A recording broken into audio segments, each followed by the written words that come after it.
माझ्या मुली गरीबाला द्या, श्रीमंताच्या नादी लागू नका, बापकेवर जाऊ नका. श्रीमंताच्या घरी पोरी देऊ नका, गरीबाच्या घरी पोरी द्या.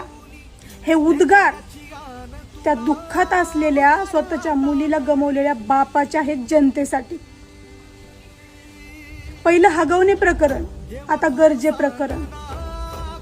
बाबा, तुमची मुलगी तर तुम्हाला आम्ही परत देऊ शकत नाही, पण तिला न्याय मिळावा म्हणून आम्ही सगळेजण सोबत तुमच्या नक्की राहू. मित्रांनो, मैत्रिणींनो, तो दुःखात असलेला बाप जगाला संदेश देतोय की श्रीमंताच्या घरी पोरी देऊ नका, गरीबाच्या घरी द्या, कारण त्यानं त्याची आज मुलगी गमावली.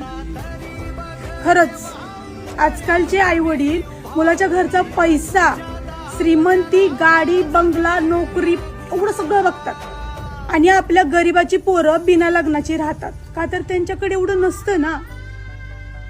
पण खरंच त्या आई वडिलांना माझं मनापासून कळकळीचं सांगणं आहे की खरंच गरीबाचा घरचा मुलगा असतो ना, तो कर्तृत्ववान असतो, समजदार असतो आणि स्वभावाने चांगला असतो आणि काहीतरी करणारा असतो.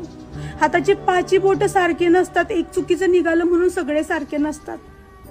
श्रीमंत या गोष्टीमुळं आपल्या गरीबाची पोरं, शेतकऱ्याची पोरं, आपल्या ड्रायव्हर, फौजी असे कितीतरी मुलं आहेत ते बिना लग्नाचे राहतात.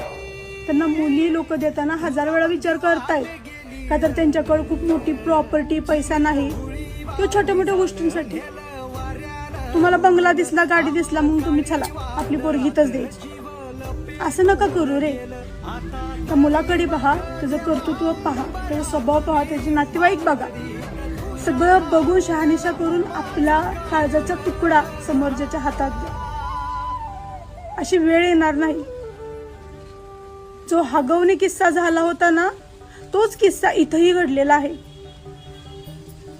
त्यामुळं आई वडिलांना आव्हान आहे, सतर्क राहा, काळजी घ्या आपल्या मुलांची आणि त्यांचं भविष्य घडवताना 1000 वेळा विचार करा. आणि त्या मुला मुलींना पण माझ्या मनापासून कळकळीची विनंती आहे,